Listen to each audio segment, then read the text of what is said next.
Tempestade? Vai.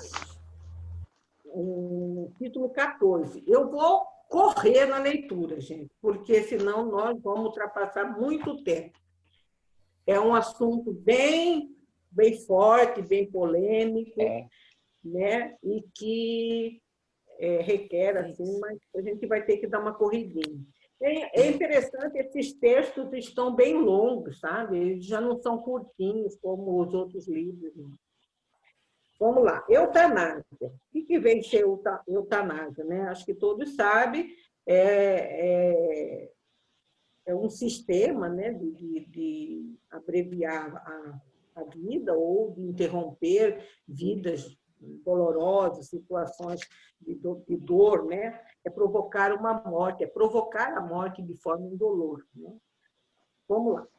Tema de frequente discussão, por uns defendida, por outros objuradas, né? Quer dizer, censuradas.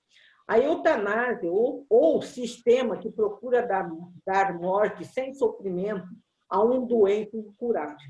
Retorna aos debates acadêmicos, face à sua aplicação sistemática por eminentes autoridades médicas, em crianças incapazes físicas ou mentais, desde o nascimento, internadas em hospitais pediátricos, sem esperanças científicas de recuperação ou sobrevivência. Então, aqui ela faz uma pequena introdução, o que vem ser a eutanásia, é uma discussão, aí vira e mexe, esse assunto é trazido para debate. Aqui no Brasil, várias vezes já foi tentado levar a discussão no Congresso essa prática, mas aí, graças a Deus, não prossegue esses estudos, mas tem alguns países lá na Europa que têm essa eutanásia. Isso não é um assunto novo, é um assunto antigo, né? Desde lá da Grécia Antiga, que tinha uma preocupação que os filhos... Aliás, eu li uma coisa interessante aqui, dizendo o seguinte, que na Grécia... os povos celtas, eles tinham por hábito que os filhos matassem os seus pais quando estes estivessem velhos e doentes. Era uma coisa normal, porque era um peso para a sociedade, né, o doente. Então, também tem esse aspecto social, esse aspecto financeiro da eutanásia. E vai aí, na Grécia, eu até achei estranho, diz que Platão, Sócrates e Epicuro defendiam a ideia da eutanásia, né? Da cessação do sofrimento em doenças dolorosas. Né? E outros mais. Né? Já Aristóteles, Pitágoras e Hipócrates, né? Eles já eram contra a essa prática. E tem outros assuntos aqui que nós não vamos ter tempo da história da eutanásia. Muito interessante a gente ler um pouco sobre isso, que é uma prática que vem do ser humano, da supremacia ariana, né, que o nazista... Então, os doentes, os deficientes eram exterminados, porque para purificar era a chamada eutanásia hegemônica, né? Quer dizer, purificar, aperfeiçoar a raça. Né? Vamos lá. Prática nefanda que testemunha a predominância do conceito materialista sobre a vida, que apenas vê a matéria e suas implicações imediatas em detrimento das realidades espirituais, reflete também a soberania do primitivismo animal na constituição emocional do homem. Olha aqui, o primitivismo ainda, vamos dizer assim, aquele sentimento ainda animal, né? Quer dizer, de que aquilo, o fraco, né? Vamos dizer assim, o deficiente, o fraco, precisa ser eliminado porque vai ser um transtorno, porque ele não vai saber caçar, ele não vai saber produzir, e eu não quero perder meu tempo com ele. Ainda é o aspecto puramente materialista, é a análise materialista, né, da vida. Na Grécia Antiga, a hegemonia espartana, sempre armada para a guerra e a destruição, inseriu no seu estatuto o emprego legal da eutanásia eugênica, em referência aos enfermos mutilados, psicopatas, considerados inúteis, que eram atirados ao Eurautas, era um rio, né? Uma região, por pesarem negativamente na economia do Estado. Guiados por superlativos de egoísmo e prepotência, apesar das arremetidas arbitrárias do exagerado orgulho nacional, fizeram-se vítimas da impulsividade belicosa que cultivava. Quer dizer, eles eram pessoas consideradas inúteis à sociedade, né? Então, vamos matar, vamos acabar, mas isso não impediu deles serem subjugados também, né? Quer dizer, a força atraiu uma força superior contra eles, né? Contra os espartanos. Outros povos, desde a mais remota antiguidade, permitiam-se praticar esse homicídio exercido por compaixão. É o que, até hoje, às vezes, quem o defende fala, não, temos que ter compaixão pelo sofrimento. Mas quem somos nós para saber o que é sofrimento? Né? Uma pergunta. Será que nós temos realmente noção real da dor? O papel da dor na vida, será que realmente é essa que nós pensamos? E o respeito, às vezes, por aquele espírito. Sabe lá se aquele espírito que pediu aquela situação para ele expurgar, para ele espiar as suas mazelas? Será que ele pediu, às vezes, aquela situação justamente? Eu fiquei pensando, gente, a maravilha da lei divina.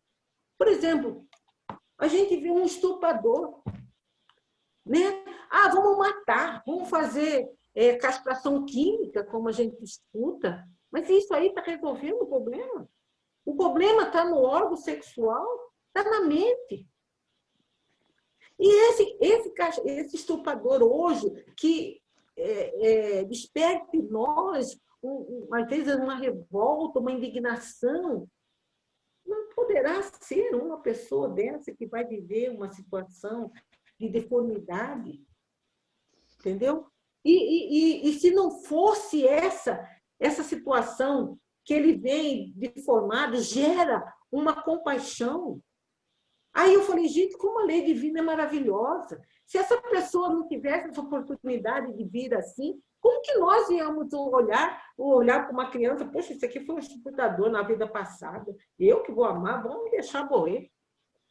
Não é assim? Então, desperta a compaixão, desperta o amor da família, de grupos sociais que falam, não, nós temos que trabalhar. Sabe? Então, você vê como que a lei de Deus é justa. A justiça de Deus é diferente da justiça dos homens. A justiça de Deus, ela repara. A justiça do homem, muitas vezes, joga a pessoa dentro de uma penitenciária. Ela é punitiva, a justiça humana. Ela é punitiva, ela é dura, ela é arbitrária. A justiça divina, ela procura reerguer o espírito. Então, por isso que ele fala, essa visão materialista que faz com que, muitas vezes, a gente defenda essa chamada, essa compaixão, né? Diante do sofrimento. Então, vamos matar logo para acabar, que está sofrendo muito. Mas aquele sofrimento tem uma razão. Em circunstância alguma, ou sob qualquer motivo, não cabe ao homem direito de escolher e deliberar sobre a vida ou a morte em relação ao seu próximo. Os criminosos mais empedernidos, homicidas ou genocidas, dentre os mais hediondos, não devem ter ceifado as vidas. Não devem ter ceifado as vidas, antes serem isolados da convivência social, em celas ou em trabalhos retificadores, nos quais expurgam fazem desaparecer, né, sob a ação do tempo e da reflexão, que tarda, mas alcança um platô, fazendo-o expiar os delitos perpetrados. mesmo quando se tratando de preceitos, né, quer dizer, banidos, amaldiçoados, anatemizados por desconcertos mentais, não falta nos cosômicos, hospícios, né, sanatórios, judiciários, onde possam receber conveniente assistência a que têm direito, sem que sejam considerados inocentes pelos crimes perpetrados, em recuperando a saúde, eventualmente excepcional, que pode ocorrer, cerceado pelo perigo de provável reincidência psicopata, poderão, de alguma forma, retribuir de maneira positiva à sociedade os danos que hajam causados. Quer dizer, mesmo dentro da lei humana, é que eu falo, às vezes a justiça ela é muito mais vingativa do que realmente punitiva. Né? Por exemplo, você pega, às vezes, um preso, joga numa cela que tem um espaço para que dá para viver 10, vive 100. Deixa lá, ele que se vira. Sabe? Então, eu acho, assim, sinceramente, não gosto nem muito de tocar desse assunto, mas eu acho assim, que é muito mais um aspecto vingativo, sabe? Está na lei aqui que tem que ser preso, mas vamos dar a pior condição para ele ficar lá, ele se vira, né? Então, não é bem isso. Né? Não está dizendo que a gente tem que passar a mão na cabeça, coitadinho, não é. É uma condição pior do que de um animal, né?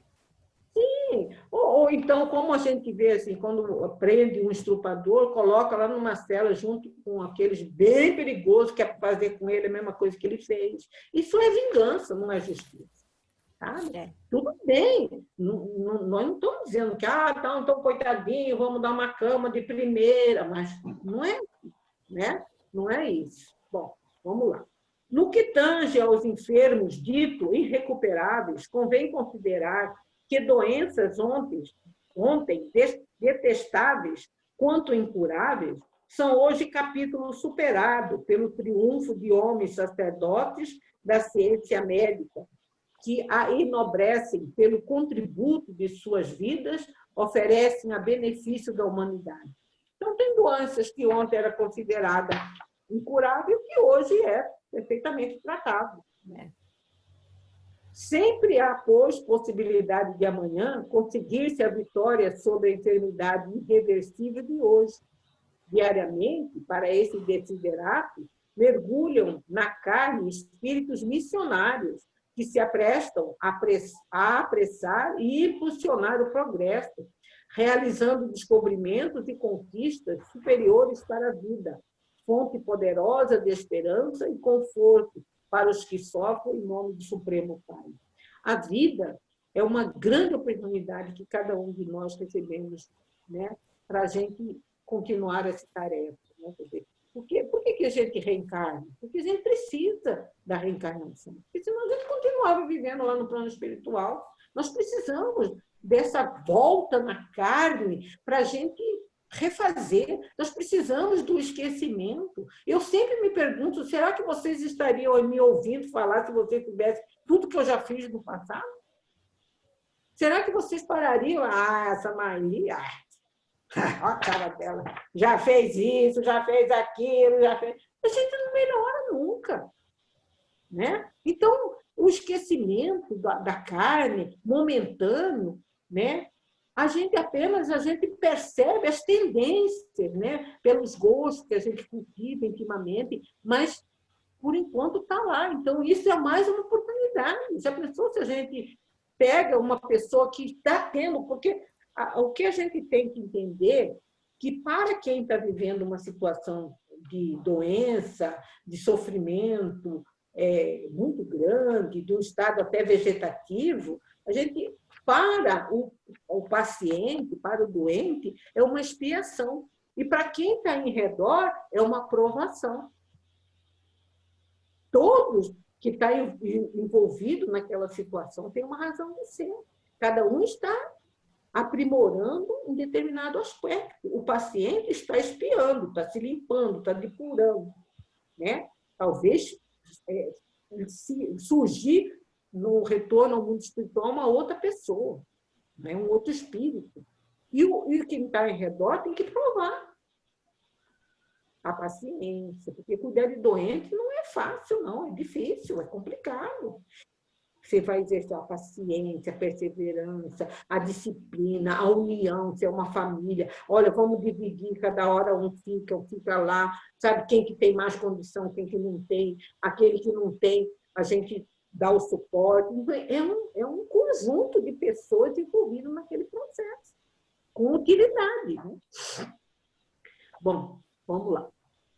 Diante das expressões teratológicas, que quer dizer, monstruosas, monstruosidades orgânicas, pessoas que têm defeitos, às vezes, que causam até uma aversão quando a gente vê, né? Ao invés da precipitação, da falsa piedade em aliviar os padecentes dos sofrimentos, se há de pensar na terapêutica divina, que se utiliza do presídio orgânico e das jaulas mentais para justiçar os infratores de vários matizes que passaram na Terra, impunes, despercebidos, mas não puderam fugir às sanções da consciência em falta nem da legislação superior, a qual rogaram ensejo de recomeço, recuperação e sublimação, porque anelavam pela edificação da paz íntima.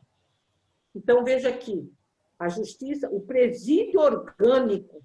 Então, às vezes, aquela deformidade que causa, às vezes, até um repulso, a jaula, né, é onde ele fica preso, mas para que ele possa ter um recomeço, é uma expiação, né, para que ele recomenda. E quem somos nós para sabermos esses meandros do que existe por trás?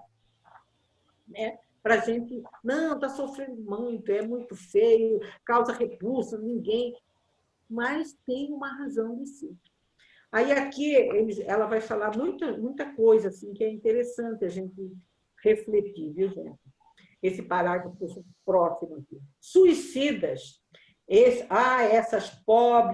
Esses pobres revoltados contra a divindade, que se esfacelaram o crânio, né, em arremetidas de ódio contra a existência, reencarnam perturbados pela idiotia, surdez, mudez, conforme a parte do cérebro afetada, olha só, ou por hidrocefalias, mongolismo, quer dizer, é justamente aonde você agrediu vem o deficiente.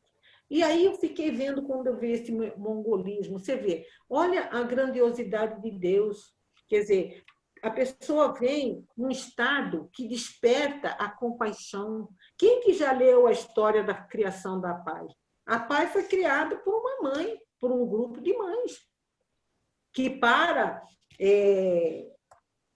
se uniram para tratar, para trazer um pouco de tranquilidade, porque não tinha escolas, não tinha lugares especializados para tratar dos filhos com mongolismo, elas criaram. E hoje, olha a potência que é a paz no Brasil todo. Né? Quer dizer, então, agora você já pensou se você recebe um filho com mongolismo e saiba, ele, puxa vida, esse cara aqui suicidou, deu um tiro, ou eu que provoquei isso? Será que a gente teria essa força para a gente superar? Então, isso aqui eu achei, olha, eu analisando, falei, puxa vida, olha como a justiça, não é a lei, né? A justiça divina, ela tem outros meandros, né, que a gente às vezes não percebe. Os que tentaram o enforcamento reaparecem com os processos de paraplegia infantil. Os afogados padecem enfisema pulmonar. Os que desfecharam tiros no coração retornam sob o jugo de cardiopatias congênitas irreversíveis, dolorosas. Os que se utilizaram de tóxicos e venenos volvem sob o tormento das deformidades congênitas, da asfixia respiratória, ou estentorados por úlceras gástricas, duodenais e cânceres devoradores. Os que despedaçaram o corpo em fugas espetaculares recomeçam vitimados por atrofias, deformações, limitações pungentes em que aprende a valorizar a grandeza da vida, não é? A gente só dá valor, por exemplo, à água que a gente bebe quando a gente fica sem, né? A gente só dá valor à luz, né? Às vezes a gente acende a luz, nem liga, mas falta um dia energia elétrica na sua casa, quanto mal faz, né? Às vezes a gente só dá valor, às vezes, a uma pessoa que convive com a gente na hora que ela vai embora. E assim também. São pessoas que menosprezaram essa dádiva da vida. Por razões N, né? Nós não vamos discutir aqui as razões, mas que aí vem de uma outra forma para valorizar. Né? Olha que coisa interessante, isso é muito. Né? Quer dizer, ela vem justamente na deficiência daquilo onde ela abusou. Marli, Oi, pois não, filho. me lembrei aqui, todos esses aqui são fugitivos, né? Uhum. Estão fugindo da vida. Exatamente. E aí eles, achando que morrendo, vão escapar dos problemas que eles têm. Exatamente. E aí eles vêm com todos esses problemas aqui, passam uma reencarnação só fazendo esse expurgo, para depois ter mais uma e voltar de novo no mesmo ponto, com um pouquinho mais de dificuldade, pelo qual eles foram trânsfugas. Então, Exatamente. Então, é engraçado, né, Alexandra, porque é como se, pelo que você está dizendo, assim, como se de repente a gente faça uma interrupção, né? Cria-se exato. faz um parágrafo não, faz um parêntese, aí vem numa encarnação, expurga aquilo, né? Porque você lesou uma parte do seu corpo físico e automaticamente isso repercute no perispírito. Então você eu queria fazer um adendo aqui. Oi? Eu queria fazer um adendo aqui. Pois não, pode falar. Nós temos que também ver uma parte assim. Nem sempre, quando a gente se propõe a reparar na expiação através de uma doença, de uma deformidade, tudo, isso significa que não possa ser mudado durante a existência. Porque tem uma mensagem de Paulo que fala assim, o amor cobre uma multidão de pecados. Então, o que Paulo quis dizer com isso? Que tudo na vida pode ser revertido para melhor. Eu gosto de ver essa parte, que é bom a gente sempre estar ressaltando isso, né? Porque à medida que a gente se propõe, às vezes nessa encarnação, mesmo que a gente tenha que expurgar uma doença, a gente se coloca na posição de ajudar o próximo, de fazer uma renovação íntima daqueles valores que a gente não valorizou no passado, essa doença ela pode ser minimizada, ela pode ser atenuada. Inclusive, a gente, em alguns casos, a gente não pode dizer todos, a pessoa pode ser até curada nessa encarnação. Então, assim, é bom a gente colocar essa parte na balança, né? De que... e tem uma mensagem, eu tenho na minha carteira, eu até vou pegar rapidinho, porque é uma coisa que eu acho muito linda, se vocês me permitirem, eu vou ler, tá? Só um minuto. Ok. Porém, Marli, aqui eu vejo o seguinte, isso aqui não é escolha, é obrigação nesses casos, né? Tem esses casos que ela está citando, né? Mas tem casos que não tem jeito, né? Por exemplo, suicídio, a obrigação, por exemplo, vir com mongol ou hidrocefálico. Não é nesse caso que eu estou falando, não. Esse caso é realmente uma expiação necessária. Assim, uma doença mais grave, né? Então, eu gostaria só de ler essa mensagem, se vocês me permitirem. Ela chama-se Remuneração Espiritual, é de Emmanuel. Sim. Posso ler? Pode. Quando o trabalho, no entanto, se transforma em prazer de servir, surge o ponto mais importante da remuneração espiritual. Toda vez que a justiça divina nos procura no endereço exato para execução das sentenças que lavramos contra nós próprios, segundo as leis de causa e efeito, se nos encontra em serviço ao próximo, manda a divina misericórdia que a execução seja suspensa por tempo indeterminado. Então, é uma mensagem que eu carrego na minha carteirinha faz tempo, é uma mensagenzinha de Emmanuel, né? Sim. Que é muito bonito da gente fazer essa reflexão. Em alguns casos isso é possível, em outros não, né? Como a Alexandra mesmo falou. Entendi. Não, você está certa, né? Porque a gente também não pode entender assim, não, porque eu nasci assim, tudo a gente também atribuir assim, às vezes é um pouco de comodismo, né? Não, é porque eu fiz no passado isso, então por isso que... Não, o maior exemplo que tem no Evangelho é aquela mulher hemorradista, que sofria de hemorragia. Ela já tinha andado por vários lugares procurando a cura, né? Ela já tinha procurado várias formas de se curar e não conseguia. Até que, Jesus, tem um homem aí chamado Jesus, que eu vou atrás dele, porque estão falando tanto que eu tenho certeza que eu chegar perto dele eu vou ser curado. Mas isso ela já tinha, ela sofria há anos. Então, lógico, concordo com você plenamente. A gente não pode... Ela estava preparada, né? Para a bênção. Né?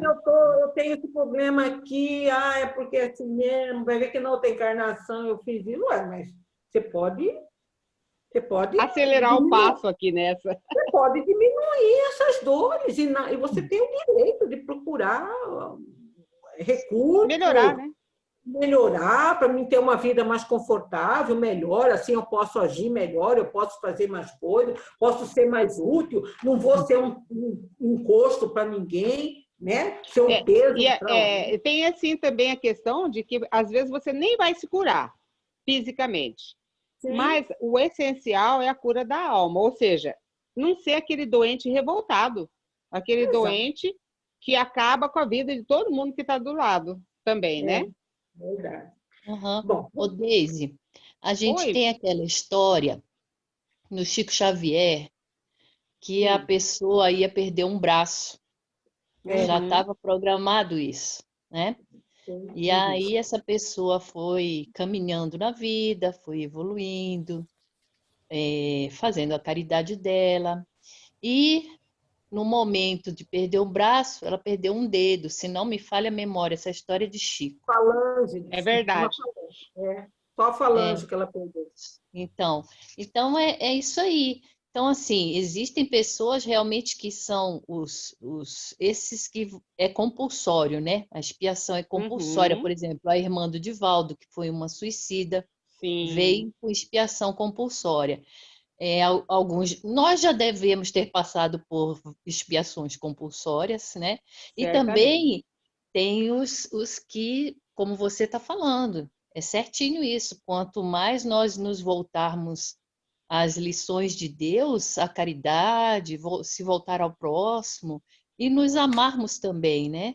Isso faz com que aquela coisa que ia evoluir em 100% já não precise tanto, como você falou, né? Exatamente. Até porque o nosso Pai é muito misericordioso. Eu também estou lembrando aqui, só para falar rapidinho a respeito deste mesmo ponto que você tocou, que é muito importante, eu lembrei do Segismundo. Isso. Na própria reencarnação dele, ele viria com uma cardiopatia e tal, um problema lá. Isso. E isso ia desencadear, se não me engano, por volta dos 40 anos, por aí assim, ia piorar ou não, a depender do tipo de vida que Segismundo levasse, em prol do bem ou não. Então, aquilo ali, ou ela ia aflorar, a cardiopatia ia piorar ou não. Isso aí é bem legal. Missionários, né? Missionários da luz. Missionários, né, Deise? É isso aí. Tem vários aspectos. Aqui, talvez, ela se refere àqueles empedernidos, aqueles endurecidos, né? Aqueles que realmente, às vezes, criaram, né, situações de infelicidade, né, matança, holocausto, né? Então, esses às vezes vêm com essas situações bem difíceis, meio como a Alexandra falou, de forma compulsória, muitas vezes não tem nem escolha, né? Para que agora outros casos não, né? Às vezes até pode ser solicitado, né, pelo próprio paciente, pelo próprio espírito de vir assim. Sim. São programados com familiares, né, com a mãe, né, com o pai, para que venham daquela forma, que seja acolhido, para que ele possa realmente fazer o tal chamado salto quântico, né? Às vezes ele teria levar 2, 3 encarnações, numa só ele já consegue, vamos dizer assim, depurar. Não quer dizer, aí às vezes ele faz aquela depuração, depois ele vai ter que fazer a aprovação para ver se realmente passou São aqueles pacientes, Maria, aqueles doentes que às vezes você vai lá para consolar, isso já aconteceu comigo, né? Ai, vou lá consolar fulano no hospital ou na casa dele. Chega lá, o paciente é que te consola. Ele tem muito mais fé. Ele tem muita. Você sai de lá maravilhado, com a fé, com a confiança. Então, são esses que já estão realmente pediram a prova e já estavam preparados para isso. Né? É muito interessante. Isso acontece às vezes mesmo. Vamos lá. Agressores, exploradores, amantes da rapinagem, das arbitrariedades, dos abusos de qualquer natureza, voltem aos cenários em que se empederniram ou corromperam ou infelicitaram, atingido pelo sinepe das soberanas leis da ordem e do equilíbrio, refazendo o caminho antes percorrido criminosamente e entesourando os sagrados valores da paciência, da compreensão, do respeito a si mesmo e ao próximo, da humildade, da resignação, armando-se de bênçãos para futuros cometimentos ditosos. Então, veja bem, a gente entende assim, que, às vezes, essas situações elas ocorrem para fortalecimento do próprio espírito, para futuramente ele fazer grande. Então, às vezes, a gente vê pessoas que têm um desprendimento maravilhoso, mas, às vezes, ela passou também, ela fez um trabalho de depuração para depois refazer aquele trabalho. Né? Assim como a pessoa, às vezes, destruiu as esperanças de alguém, né? Violando os sentimentos, agredindo, ela vai lá na frente fazer um trabalho de acolhimento, de devolver essa esperança. Eu li um romance há muito tempo, não lembro o nome direito desse romance, que era um caso de casais que eles, lá na Idade Média, o homem tinha sido, era um nome, tipo um gigolô, e a mulher era prostituta, e ela montou lá uma casa de tolerância e ela arrebanhava aquelas moças jovenzinhas assim lá no interior, numa miséria, né? E levava lá e exploravam, né? E eles viveram assim durante muito tempo. Numa outra encarnação, eles formaram, né, uma casa de acolhimento perto de uma estrada, num lugar bem humilde. E ele saiu em encontro desses lugares bem humildes, bem pobres, e pegava essas jovenzinhas, levava para casa da educação, da formação. Então, o que eles estavam fazendo? O trabalho contrário. Numa época, eles destruíram sonhos e esperança de jovens. No outro, eles estavam tentando devolver os sonhos, as esperanças por essa. Então, isso que eu falo, a gente faz o caminho contrário, né? Quem se poderá atribuir o direito de interromper-lhe a existência preciosa e santificadora? As pessoas que se lhe vinculam na condição de pais, de cônjuges, irmãos, amigos, também são-lhe partícipe das tramas e tragédias do passado. responsável direto ou inconscientes, que ora se reabilitam, devendo distender-lhes mão generosa, auxílio fraterno, pelo menos migalhas de amor. Então, veja bem, todo o grupo familiar envolvido, eles, de alguma maneira, têm as suas responsabilidades, né? Espera um pouquinho, gente, deixa eu tomar uma água aqui. Ninguém se deverá permitir a interferência destrutiva ou liberativa por meio da eutanásia em tais processos redentores. Pessoas que se dizem penalizadas dos sofrimentos de familiares e que desejam os tenham logo cessado, quase sempre agem por egoísmo, pressurosos de libertar-se do comprometimento e da responsabilidade de ajudá-los, sustentá-lo, amá-los mais. É aquilo que nós já dissemos. Para o paciente, é uma expiação. Para os familiares, é uma aprovação.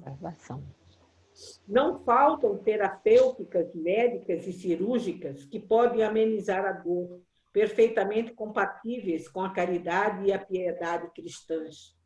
A ninguém é dado precisar o tempo de vida ou sobrevida de um paciente. Nós não sabemos, né, de jeito nenhum. Quem somos nós para sabermos realmente o grau de sofrimento que a pessoa deverá passar, né? E nós temos assim uma ideia muito negativa do sofrimento, né? Ainda não que a gente deva buscar deliberadamente o sofrimento, não, a dor. Aliás, às vezes até sai uma discussão, até aqui em casa, em familiar, fala, vocês espíritas parece que fazem uma apologia ao sofrimento. Não, ninguém faz apologia ao sofrimento. A doutrina espírita procura nos fazer compreender o porquê da dor e qual é a função dela na nossa vida, né? É diferente, não é que a gente vai em encontro, vou buscar, não é isso. Mas a dor nada mais é do que o efeito de uma ação nossa praticada. Então, nós A mesmos... doutrina nos conforta, né? Exatamente. A suportar aquilo ali. E explica por quê, né? A razão. Então, essa explicação gera um consolo, mas não que nós fazemos apologia à dor, não. Então, vamos lá. Onde que eu parei, gente? Ninguém é dado, deixa eu só repetir, a ninguém é dado precisar o tempo de vida ou sobrevida de um paciente. São tão escassos de exatidão os prognósticos humanos nesse setor do conhecimento quanto ocorre noutros. Quantos enfermos, rudemente vencidos, desesperançados, recobram a saúde sem aparente razão ou lógica? Quantos outros homens em excelente forma, portadores de sanidade e robustez, são vitimados por surpresas orgânicas e sucumbem imprevisivelmente? Né? Tem vários casos, né? Às vezes, a família autoriza desligar os aparelhos e a pessoa volta. E aí? Já pensou se quisesse matar? Né? O conhecimento da reencarnação projeta luz nos mais intrincados problemas da vida, dirimindo os equívocos e as dúvidas em torno da saúde, como da enfermidade, da desdita, como da felicidade, e contribuindo eficazmente para a perfeita assimilação nos postulados renovadores de que Jesus Cristo se fez velixário, quer dizer, o porta-estandarte, o representante por excelência, e o espiritismo, o consolador encarregado de demonstrá-lo nos tormentosos dias da atualidade.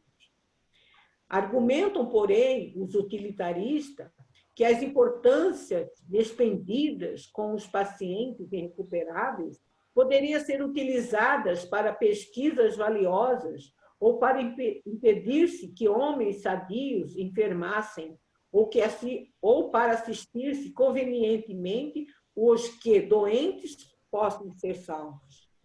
E devaneiam utopistas, insensatos, sem considerarem as fortunas que são atiradas fora em espetáculos ruidosos e funestos de exaltação da sensualidade, do fausto exagerado, das dissipações sem que lhes ocorram a necessidade da aplicação correta de tais patrimônios em medidas preventivas, salutares ou de socorro às multidões esfaimadas e nuas que enxameiam por toda parte, perecendo à guisa de migalha de pão, charfundando no desespero pela ausência de uma gota de luz ou numa insignificante contribuição de misericórdia. Olha aqui a insensatez humana. Né? Justifica por que está gastando tanto, né? Mas não questiona na hora que gasta para satisfazer os seus desejos mais egoístas. Né? É aquela história, né? Está reclamando porque está gastando muito com o paciente, que poderia um outro para ir, podia...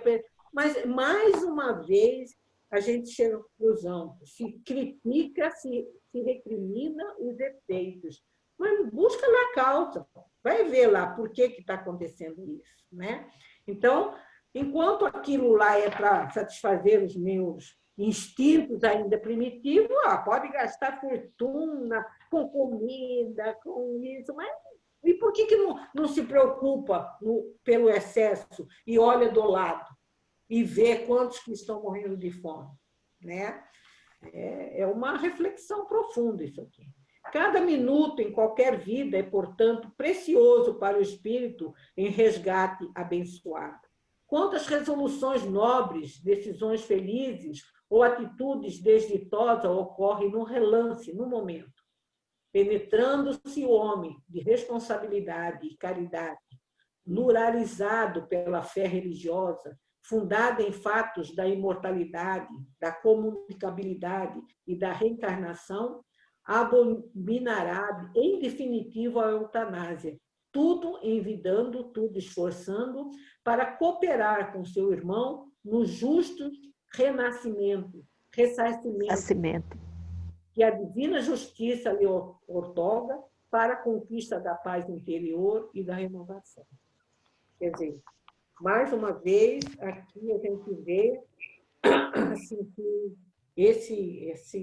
essa eutanásia é um gesto muito mais de egoísmo, muito mais do que amor. Né? Porque... Ali,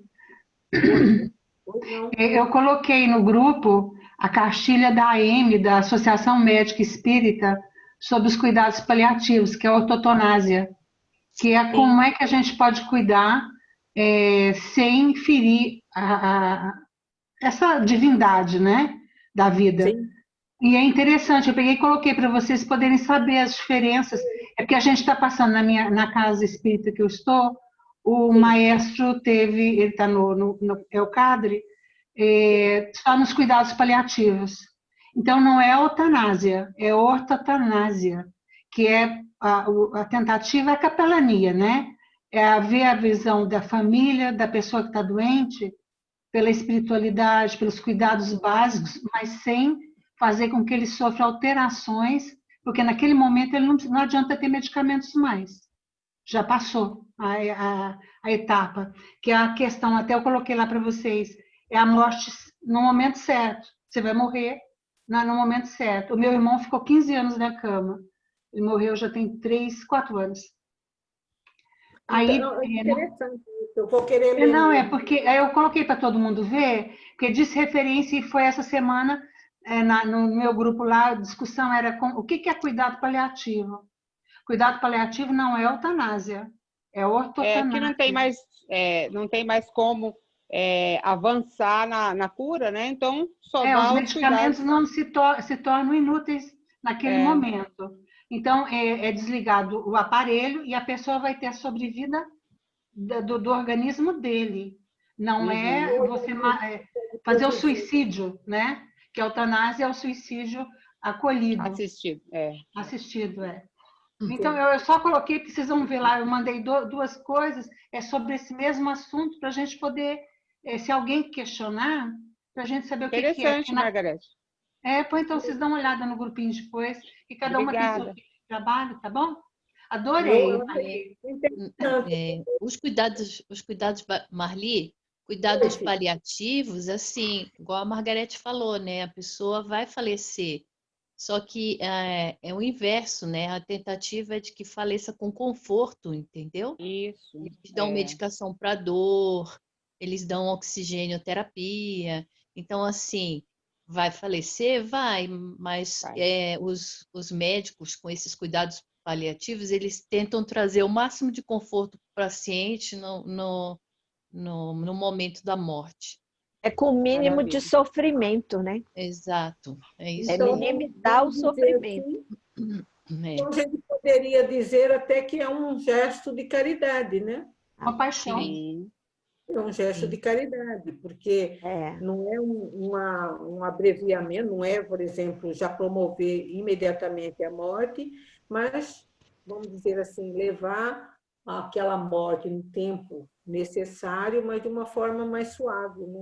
Exatamente. Os cuidados não é só para o paciente, é para a família. Família Por isso também. existe a capelania. A capelania é cuidado paliativo, com o paciente e com a família. Interessante. Eu vou ler. Obrigada, Eu também. Obrigada por você. Obrigada. Obrigada, Margarete. Marli, sabe o que eu lembrei também dessa aula de hoje? Sim. Aquela história que o Divaldo sempre conta, que ia nascer o 7º filho de uma senhora. É verdade. Tá lembrada, Daisy? Tô. E aí ele ia nascer manco, o pezinho veio torto, e aí chegou o médico queria matar o recém-nascido, porque ele era manco. E alguém falou no ouvido dele, quem és tu? Acabou que deixou o manco viver, o manco virou um médico, virologista, Exatamente. se não me engano. Então, se eu não me engano, ele foi trabalhar no México. Sim. E aí a neta dele adoeceu muito gravemente de uma doença viral e ele acabou indo parar no manco que ele ia matar. Olha para isso. Que coisa da vida. É muito interessante essa história. A pergunta, né? Nós não somos o dono da vida, né? Essa que é. A gente não é dono da vida. A vida é um presente divino, né? E tem as suas razões, né? Os seus caminhos, os seus meandros, né? A sua forma de fazer justiça não punitiva, né? Então, aquilo que às vezes aos olhos humanos é uma punição, nada mais é do que uma oportunidade de reparação, de crescimento, né? A gente não sabe o efeito de que aqueles momentos dolorosos, a gente não tem condição de avaliar o benefício que aqueles momentos vai trazer para aquele espírito na sua existência. Quando ele voltar ao plano espiritual, ele não terá mais aquelas marcas, aqueles nódulos que muitas vezes ele vem marcado no seu corpo, né? Verdade. Enfim, essa é a nossa lição de hoje. Vamos encerrando, passamos um pouquinho mais. Bom, se bem que nós começamos quase 20 minutos atrasados. Então, vamos pedir para alguém aí que estiver com vontade, com disposição de fazer a prece por nós. A gente agradece.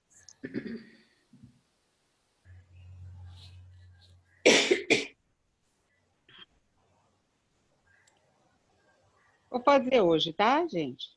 Tá, com vontade. Senhor Jesus, Mestre amado, queremos agradecer essa tarde de estudos, de reflexão sobre esses temas tão importantes e rogar, Jesus, que possa envolver a todos nós, a toda a terra, envolver aqueles que nesse momento necessitam de um consolo, de um conforto. Envolve-nos a todos, Jesus, para que possamos ir irmanados, possamos compreender melhor a necessidade de auxiliarmos uns aos outros. Abençoa-nos, Jesus, para que despertemos em nós a fraternidade, a vontade de servir com alegria e entender as limitações dos nossos irmãos. Abençoe esse grupo, a todos que se dispõem a trazer os ensinamentos para cada um de nós, para que sejam inspirados pela tua vontade, pela tua inteligência, pelo teu amor, Jesus. Para que nós que estamos aqui do outro lado, aprendendo, recebamos o melhor para a nossa evolução espiritual.